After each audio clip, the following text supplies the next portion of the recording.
Orhun was the founder of the strongest S-rank party, but his friends kicked him out because his support magic is not good enough compared to others. However, Orhun was never a mage to begin with, and he decides to return to his true skill and passion for swordsmanship to become the greatest adventurer ever. Orhun aimlessly wanders through the dungeon all on his own, looking tired of his own existence when he comes across a demon rat. He takes his sword out, which he hasn't used for what seems like ages at this point. He turns his face towards the monster and slashes it down in one clean strike, realizing that he has gone a little rusty after not using the sword for so long. This catches the attention of some other rats in the dungeon, who immediately rush towards Orhun and try to attack him. These creatures are of no match against the creator of the hero's party, though as with a quick 1-2. He kills the remaining rats that came in his way. He looks at all the cores spread on the dungeon floor and thinks that he might not be as out of shape as he first thought, and maybe there is still some hope for him as a solo swordsman. Before he could turn around, though, he gets surrounded by a group of goblins who are substantially stronger than the demon rats, and Orhun knows that. He decides not to take any chances and uses his own support magic on himself,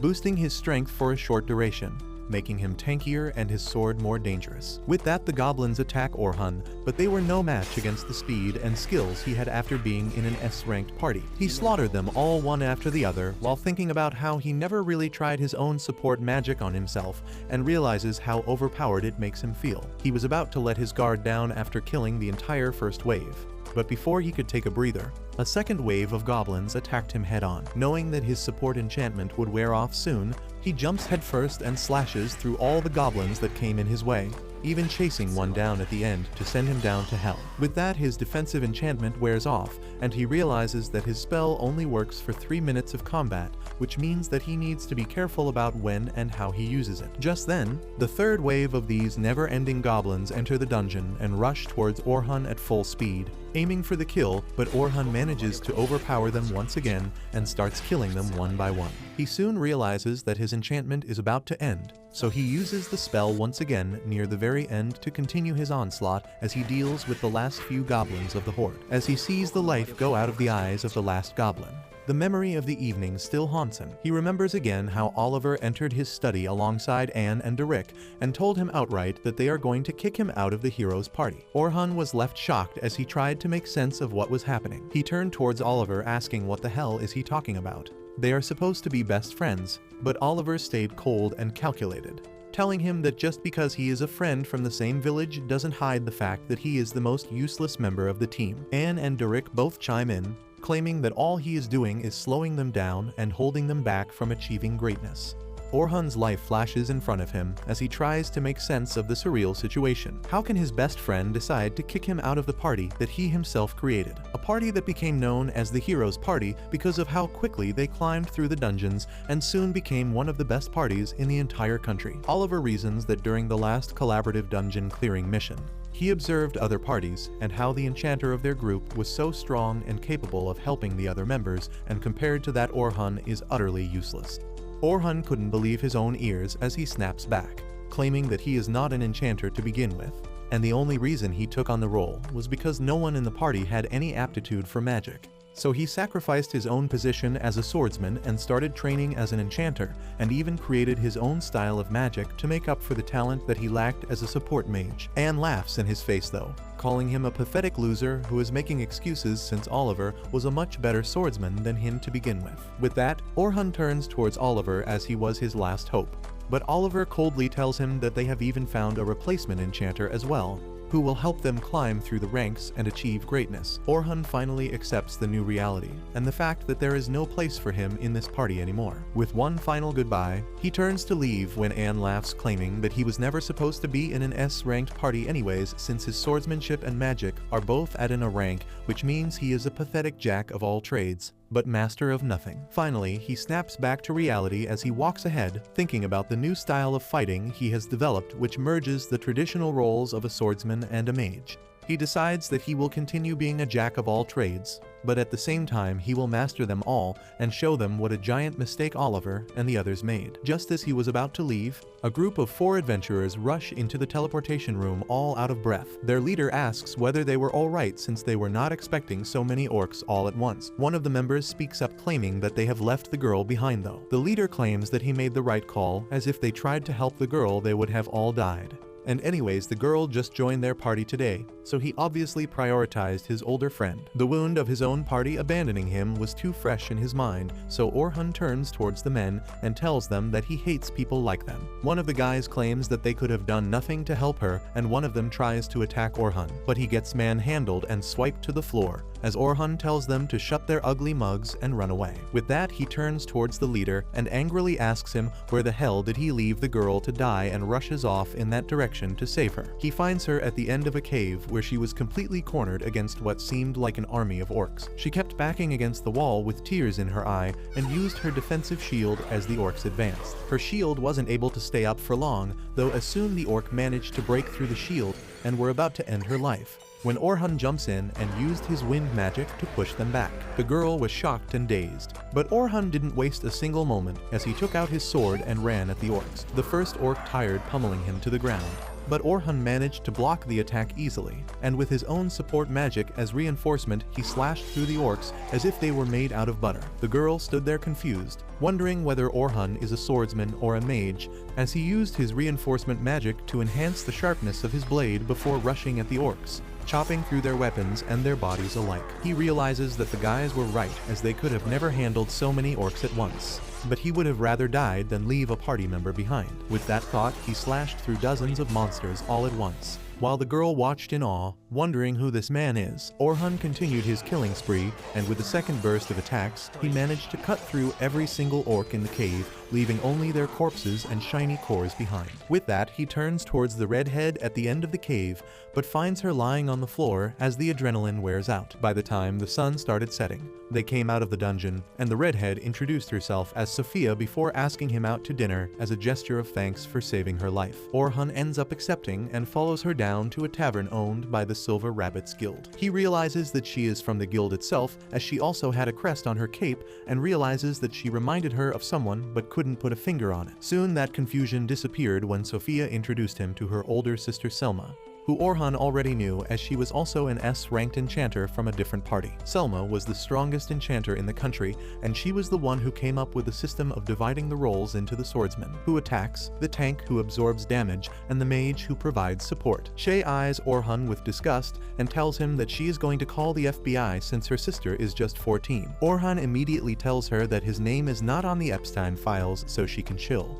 while Sophia tells her sister that Orhun actually saved her life. Selma calms down a little after that and scolds her sister for going out on her own to a dungeon without telling her first. They soon start talking, and Orhun tells Selma that he was kicked out of the hero's party, so he is more or less a vagabond at this point. He immediately sees Selma's eyes twinkling, and he wonders whether she is thinking of recruiting him into her party.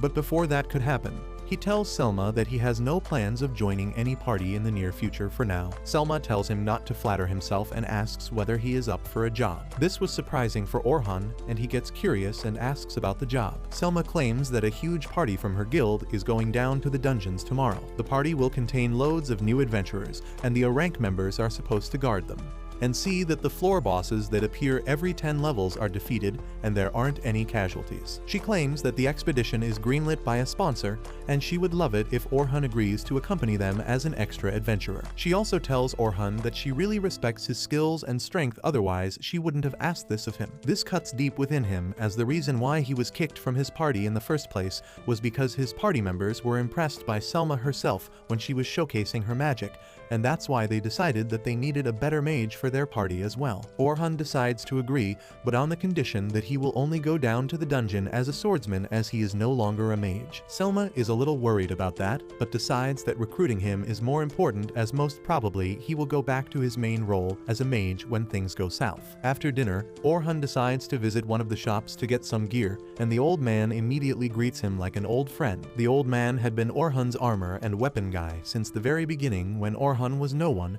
and with a heavy heart Orhun reveals that he won't be able to do any more advertisement for him, as he is no longer in the hero's party. He claims that now no one would give about what weapons he uses or where he goes to get his armor, and apologizes to the old man for letting him down. The old man simply smiles and thanks him for everything that he has done till date, claiming that people will still listen to him as he is a genuinely nice person who is strong and will find a way back to the top once again. This surprisingly brings a tear to his eye as he realizes that someone is still counting on him, and he decides to give his all and rebuild himself from the ground up. The next morning, Orhun goes alongside Sophia to meet with the head of the Silver Rabbit clan, known as Vince. He welcomes Orhun to their clan building and introduces himself. Orhun replies that it is an honor for him to meet with the leader of such a powerful clan as the Silver Rabbits. Vince smiles at that, claiming that he doesn't need to be so on edge, as they are both equals. Vince claims that he is well aware of Orhun's achievements and knows that he was one of the key reasons why the heroes' party was so successful. He reasons that they should keep the pleasantries aside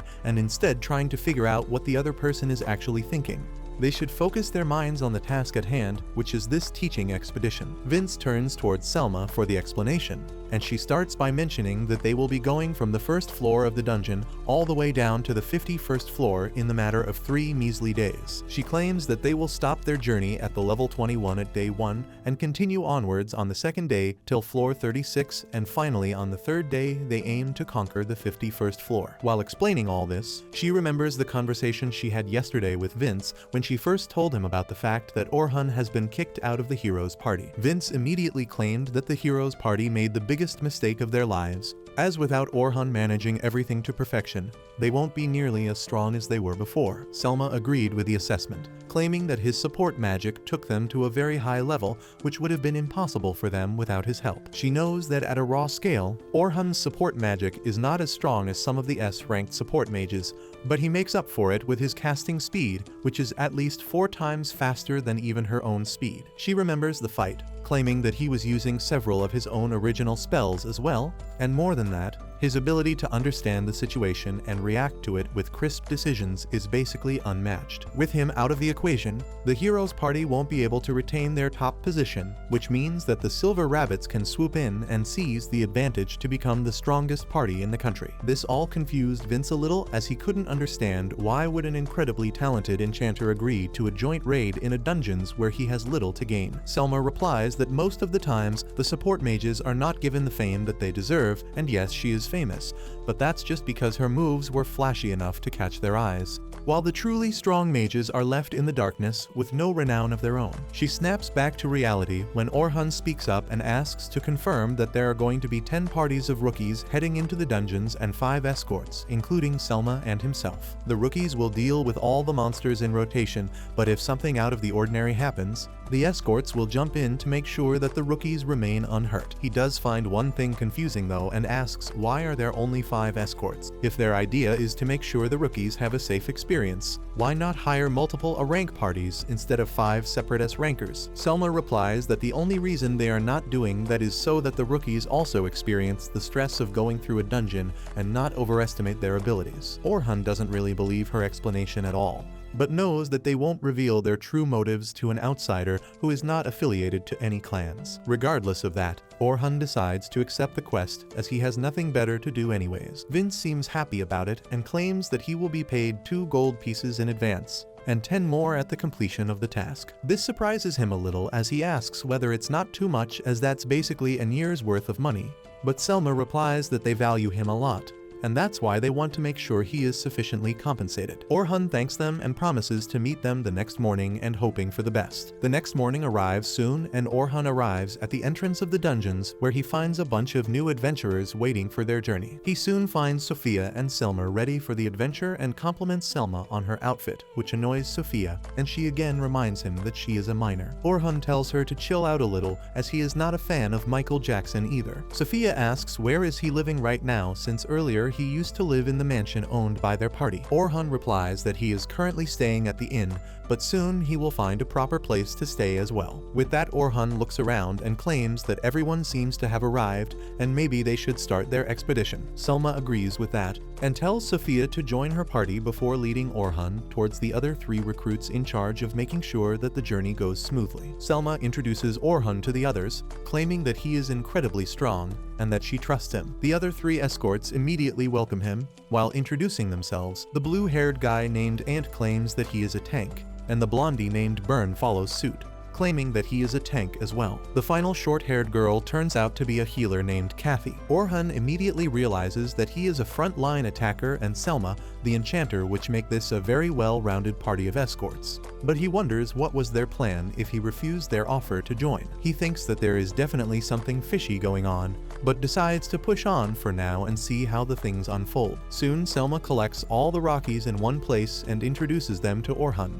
claiming that they have gotten an incredibly strong helper for this journey, so they don't need to be scared about anything. She claims that Orhun has been to the 94th floor, which even she has yet to do, and he used to be the part of the heroes party itself, which makes him one of the strongest people in the country. This really hypes up the newbies, who immediately feel much more confident about this journey. But so much pressure starts making Orhun feel a little intimidated, since he now knows so many people are basically counting on him. With that out of the way, she tells the remaining escorts to take control of their parties, while she tells Orhun that he is going to lead the 10th party, which is the most promising one amongst them all. And she believes that with the right guidance, they can easily deal with even the middle-level dungeons. This again is a little confusing for Orhun, as he wonders why would she give the star party of the bunch to him, who is supposed to be an outsider. Regardless, he moves towards the 10th group and realizes that Sophia is in the same group. He asks whether anyone in their party is late, since he can only see 3 individuals, but a blonde boy named Logan claims that only the 3 of them belong to this party. This is a little out of the ordinary, since 3-man party is pretty rare,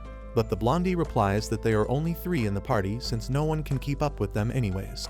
He claims to be the leader of the party, claiming that he is an enchanter who is going to become even better than Selma herself. Orhun immediately realizes that this boy has an attitude problem and wonders whether it will come to bite him in the end, but he moves ahead to the second girl for now. The girl introduces himself as Carol, who is a tank, but Orhun notices that she doesn't seem to have any armor on. He asks whether she will put it on once inside the dungeon, but she replies that she doesn't use any shields or armors. Orhun asks whether that means that she focuses on dodging more than blocking, and Carol replies that he is correct, as she doesn't want any monsters to touch him. Dodge-type tanks are pretty rare, as they usually use their incredible speed and skills to dodge and counter-attack the monsters up close, but that requires actual combat experience that this girl definitely doesn't have. He asks whether the clan didn't warn her of that before, but the blondie replies that the clan told Carol multiple times to act like a normal tank till she gets experience, but she simply ignored them. Orhun soon realized that this might be the star party,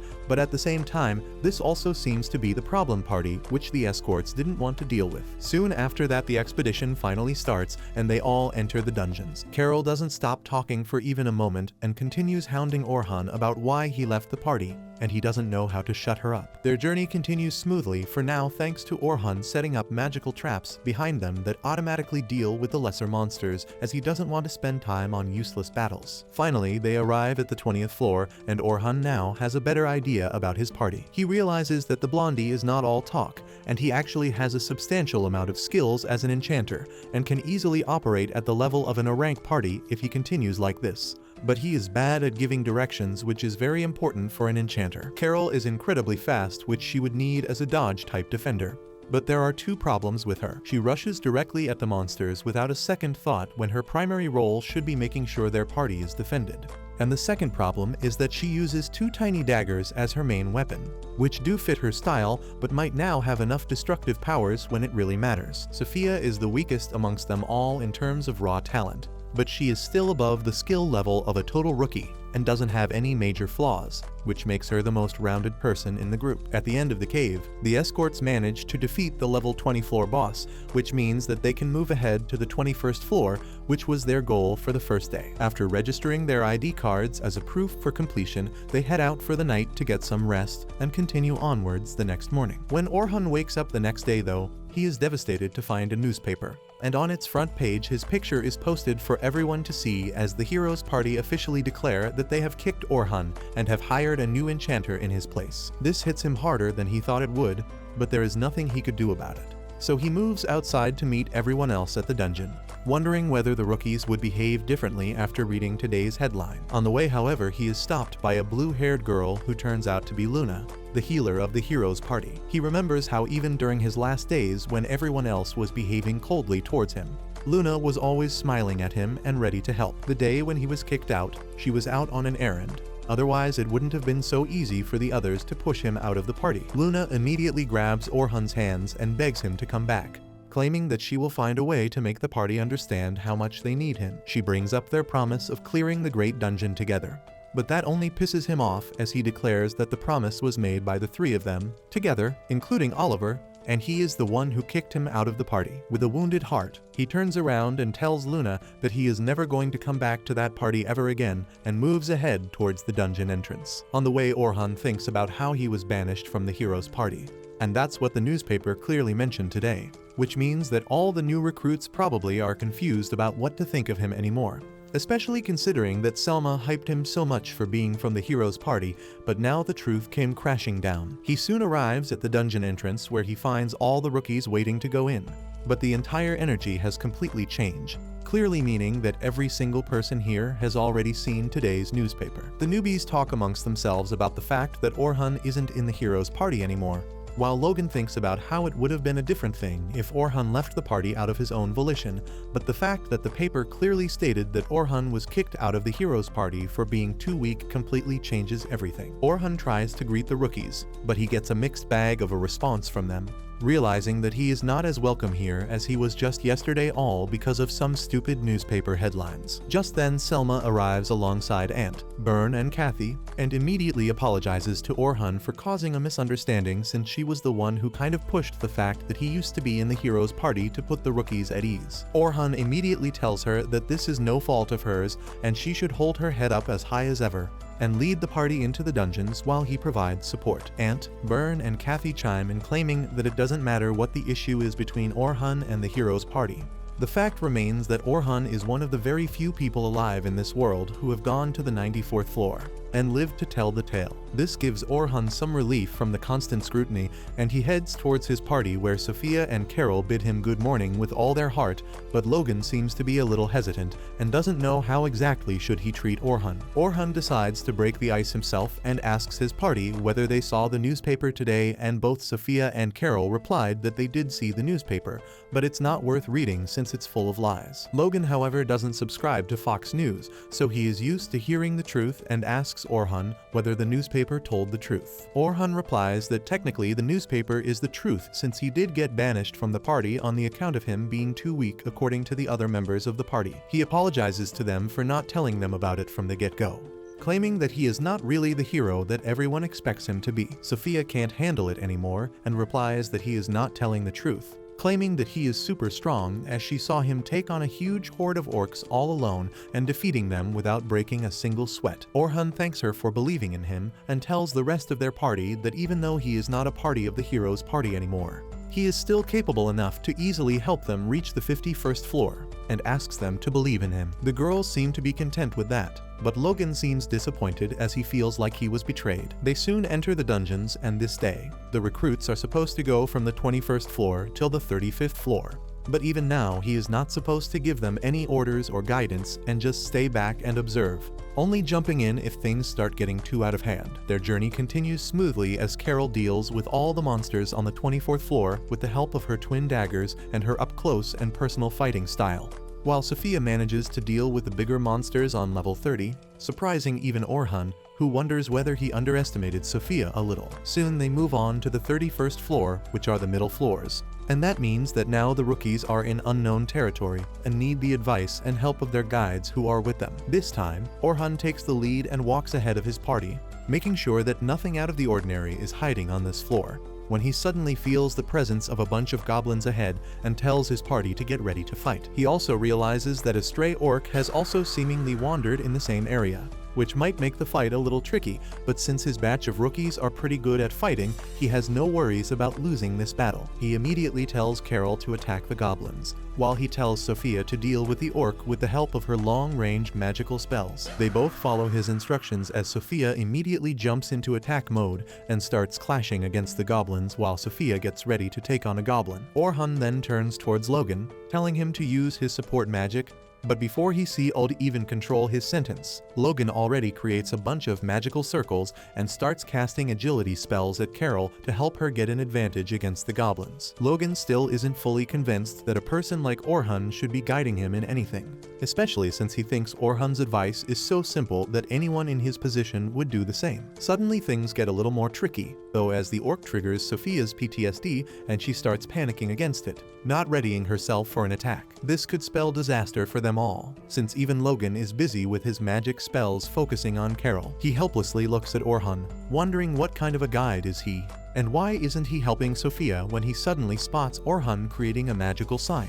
which decreases the speed of the orc by a lot. He then moves towards Sophia and tells her to take her time and aim true, as she is much stronger than an orc and shouldn't be afraid of it. Sophia takes a deep breath and then produces a huge fireball which completely destroys the orc into smithereens, surprising everyone in her party including Orhun, who had absolutely no idea that Sophia can use advanced level magic spells. Carol immediately runs back to Sophia and hugs her, while Orhun praises her for an excellent shot. Soon they reach the 35th floor as well, where they end up running into a death tarantula. Logan immediately loses his cool, thinking that they are dead since there is no way they can deal with that thing. But both Sophia and Carol have complete trust in Orhun and stand by waiting for his orders. Orhun immediately tells Logan to use agility up and strength up for Carol while using magic up on Sophia. Logan wonders whether this guy has gone insane, as he is using the same strategy as before with no change, but he decides to follow the orders and uses the spells accordingly. Orhun then tells Carol to engage the monster in close quarters combat and make sure to keep its attention on herself. Carol nods in agreement and immediately runs ahead at the tarantula. Logan tries to stop her, but Orhun stops him, claiming that if he goes up in front, they all will be at a huge disadvantage, so they should wait and watch. Orhun then tells Sophia to jump on the monster and slash its back to shred, and Sophia immediately understands the assignment, jumping on top of its head and running her blade on it from front to back. Orhun then tells her to keep its attention to her, but she has to be careful as the spider is venomous, so she must dodge all the attacks without fail. The spider starts trying to stab Carol with its pointy legs, but she keeps dodging the attacks one after the other and even deflecting some of the attacks back, surprising the monster. Orhun tells Logan that he needs to continue his spells on Carol, as her life is in his hands at this point. With that, he turns towards Sophia and asks her to pin the monster down. Sophia immediately understands the assignment and uses her arrow cutter ability to slash its legs down, forcing it to fall on the ground. Carol starts celebrating, but Orhun tells her to be careful as the battle is not over yet. The advice came out too late, though, as the spider monster wasn't dead yet and uses its webs to grab Carol and starts pulling her towards itself. Orhun immediately tells Logan to give Carol a strength up and speed up, which he does without further arguments, but Carol starts panicking and fails to free herself from the web, begging Orhun for help. Orhun tells Sophia to ready her rock arrow and uses a sharpness enhanced spell on her knives, which gives her the boost she needed to break free from the grasp of this monster. Sophia immediately follows it up by her rock arrow spell, which completely nukes the monster, killing it immediately. With that, their expedition for the day rolls down to an end, and Orhun praises Logan for his use of his support spells, as without those, his party wouldn't have been able to win today's battles. By the time they exit the caves, the sun starts setting and Selma congratulates all the rookies on their achievements till date, claiming that they have all done a terrific job till now and the last step of their journey will happen tomorrow, so they need to rest and eat properly. With that, they all depart their own ways when Orhun is stopped by Ant and Byrne, who call him out for a lunch, and after thinking for a while, Orhun accepts the offer, as it's not every day someone offers to treat him. On their way back to the city, Logan asks Sophia about the encounter she had where Orhun first saved her life and asks about the specifics, like what kind of spells was he using. Sophia tries to remember and replies that he used a wind blast first and then also used some magic to enhance his sword before slicing each and every orc into shreds. Logan realizes that something is very different about Orhun, since today he noticed that Orhun very casually used a spell to reduce the agility of the orc, which was moving towards Sophia. These kind of magic spells are known as debuffs, and are incredibly hard to do. Even the most incredibly talented mages like Selma herself can barely use a single debuff in a couple of days, that too with a bunch of prep. Moreover, Orhun acted like a perfect spellcaster, and knew when to use what aspect of a spell in a team fight. He knew when the exact timings of each enhancements would wear off, and even used preemptive spells to predict the movements of the enemy. This makes Logan realize that he got Orhun completely wrong, and he is not just a normal mage. but an actual genius. Back in the city, Orhun gets down at a tavern with Byrne and Ant, and they tell him to order anything he wants as it will be on them. They then start asking him about his actual role, as he used to be an enchanter in the hero's party, but now he claims to be swordsman. Orhun replies that he was always a swordsman, ever since he saw his grandfather slay a huge beast that once wandered into the village. He got it stuck in his mind that no matter what he will become a swordsman, and that wish came true for a while, as he was a swordsman in the hero's party. But then as they started moving to the lower levels, their pace started to slow down a little as the intensity and strength of the monsters they were encountering was increasing. At the same time, Selma popularized the team strategy where everyone depended on the enchanter for decisions, so they themselves decided to follow the same strategy. Unfortunately, since their entire party had no person with the affinity to become an enchanter, their best choice was Orhun, and for the sake of the party, he decided to let go his podium as a swordsman and became an enchanter. He starts thinking bitterly that how the hero's party has zero chances of clearing the next levels anymore, but decides that it's not worth it to think about all that anymore. He then tells the boys that he now wants to become the most well-rounded swordsman who can deal with even the lower level floors on his own without the need of any party, not knowing that the very next day, the hero's party was going to pay him a visit in the very dungeons he aimed to conquer. The next morning, Orhun goes on towards the cave, thinking about how this is going to be the last day of him leading the young party, and spots his Sophia and the others waiting for him not far off from the entrance. They all greet him warmly, and he can already feel that the party seems to have more confidence in him today than they had the last day. Even Logan seems to be much more receptive and trusting of him. Carol speaks up, claiming that since today is the last day, Sophia wanted to say something to him, and starts elbowing Sophia, pushing her to speak her mind.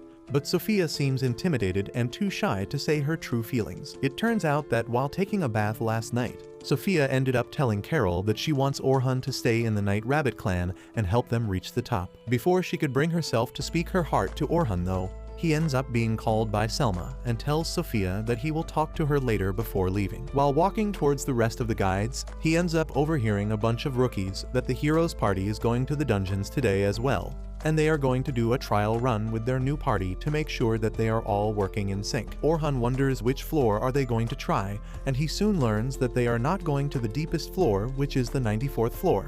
But instead, they are only going to start from the 92nd floor to make sure that their new party is working as it should. Orhun is shocked at hearing this, as he doesn't think that the hero's party should start at the 92nd floor, especially with a new candidate instead of him, and they should instead try to go through some of the lower floors first to get a sense of their teamwork. At the end, he decides that it's a complete waste of time for him to think about the hero's party, and instead he should focus on what he is here to achieve. Back on the 92nd floor, Oliver, the leader of the party, hypes his team up, claiming that they should have no issues clearing through these dungeons, but still they should be on their guard. He then turns towards the newest member of their party, Philly, who is a green-haired enchanted. The tank tells her to show her what she can do, while the idiot mage chimes in that Philly is not a jack-of-all-trades jackass like Orhun, so they shouldn't have any issues. Oliver then turns towards Luna, who hasn't said a word yet out of silent defiance, as she never wanted Orhun to leave. But Oliver believes that after this dungeon run, even Luna will have to agree that their decision was correct and Orhun was the problem. It turns out that Luna wasn't even a part of the plan that Oliver and the others hatched to kick Orhun out of the gang. She only got to know about it the evening when Oliver was congratulating Philly for making it into the party and threw a welcome party in her honor. Anne and Derek both made fun of Orhun,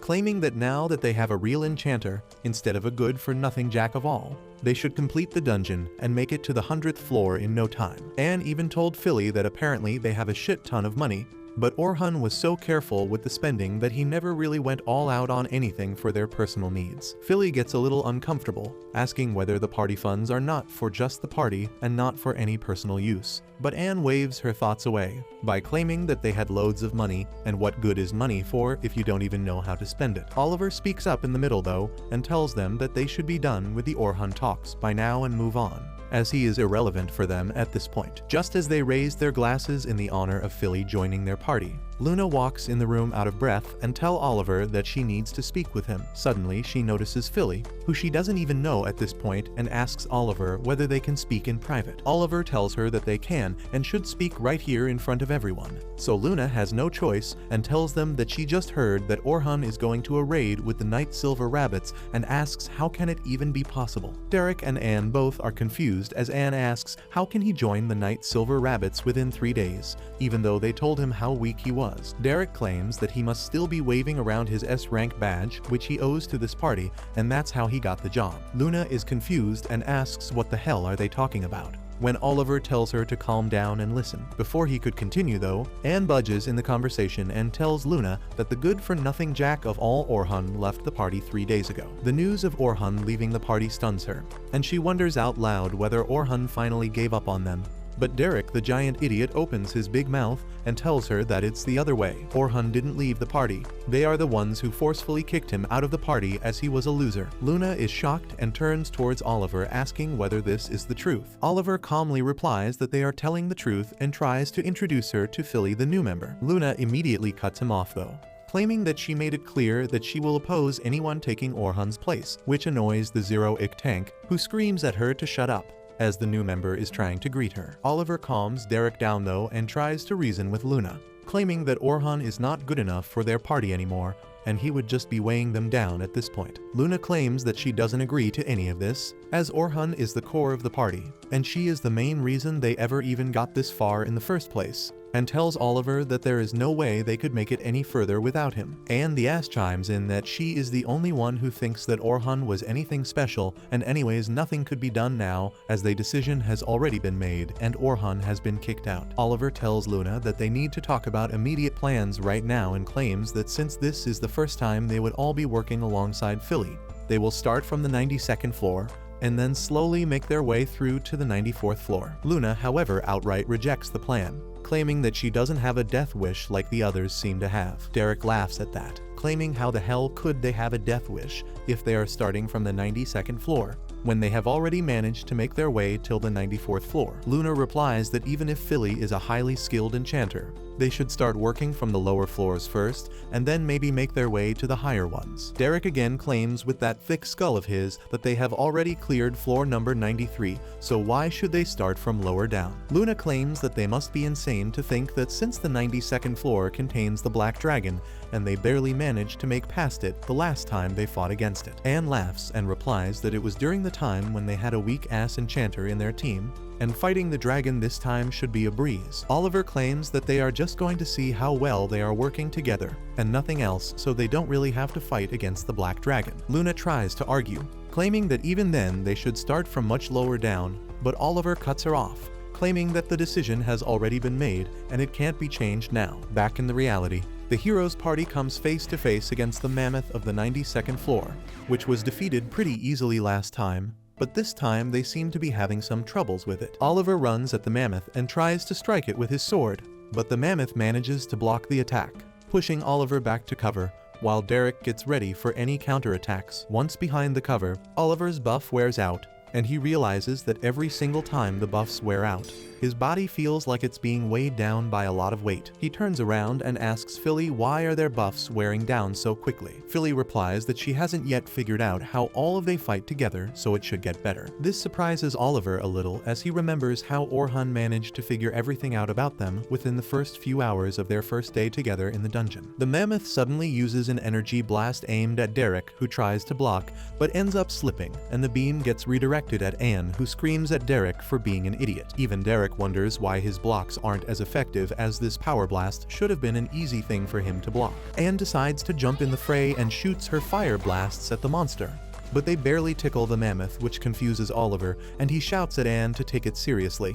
But Anne replies that she is doing what she usually does, but for some reason her attacks seem to be weaker. Oliver tells Philly to boost Anne's magic damage once again, and she does as she was told. But even this time, when Anne uses her fire blast at the mammoth, it doesn't even leave a scratch. In retaliation, the mammoth uses his power blast once again, and almost hits Anne, who barely manages to hide behind a rock. Oliver is left stunned since Philly's magic is supposed to be much stronger than Orhun's, but still they are getting bashed against this monster who they didn't have any trouble dealing with the last time when they fought. Another power beam aimed at him snaps him back to reality as he barely dodges it, while the next beam is blocked by Derek. Oliver tells Anne to flank the monster, but Anne has no luck with that, as the monster manages to stop her and attacks, forcing her to run all the way back. Oliver immediately turns towards Philly and tells her to keep an eye out for the monster's attack and warn them. Philly replies that it's impossible for her to do that while doing all the other things, but Oliver tells her that it's the job of an enchanter to keep an eye on the flow of the battle. Anne chimes back at her, claiming that she is completely useless and they should have never taken her in the party. Oliver realizes that none of them seem to be as strong as they are used to be, and he isn't even able to draw the full power of his sword. In theory, Philly's magic should give them a massive power boost, so what exactly is going wrong? Before they could decide what to do next, the black dragon emerges from the depths of the dungeons and starts flying towards them. Luna starts sweating out of fear and screams that they need to leave this place as soon as possible. The dragon descends down to the ground, crushing the mammoth beneath him without any issue. Oliver is shocked, as he wonders why the hell is the black dragon coming out of his place, and this shouldn't happen. But he still refuses to leave, claiming that they have defeated him once, and they will do it all over again. Derek immediately gets in position to block its fireball attack, but to his surprise, he is nowhere near as strong and immediately gets blasted back. Anne tries to use her fireball, but even after hiding behind a rock, she gets blasted and is knocked out cold. Luna immediately tells Oliver that they need to escape, but Oliver simply tells Philly to buff her and then charges up his strongest attack against the dragon's fireball and attacks at the same time, barely managing to hold his own as he is swept back by the shockwave. He drops to a knee, confused and dazed, not knowing what to do. But Luna quickly gathers him and tells him that they must use an emergency teleport crystal or else they would die here. Philly claims that the emergency teleport, however, will send them to a lower ranked boss room directly, and they would have to fight it, but Luna claims that they have no other options. Oliver aggress and grabs the rest of his team and opens the portal to escape, but before they could step through it, the dragon dives in with an attack, pushing them back, and to their absolute horror, enters into the portal before disappearing. Derek at first thought that it was for the best, but Luna tells them that this is the worst thing that could have happened, and now some low-rank adventurer party will die at the hands of the dragon. She claims that they must return back to the guild and have them force teleport anyone in the dungeon. Oliver agrees and they start running outside. And that's when Luna tells them that the reason why they felt so weak was because Orhun developed some original spells which increased the strength of any of his magic attacks by 50 times. Philly is shocked as even Selma could only do a 10 times increase, but Luna tells them that it's the truth, and that's why they felt that they were too strong. In actuality, they are only strong if they are with Orhun. Otherwise, they are nothing but a mediocre group of adventurers. Oliver, however, refuses to believe that and vows to kill the dragon without Orhun as they all run towards the guild house, hoping the dragon didn't claim any lives yet. But that's where this video ends. Remember to like and subscribe to the channel. Thanks for watching, and I'll see you next time.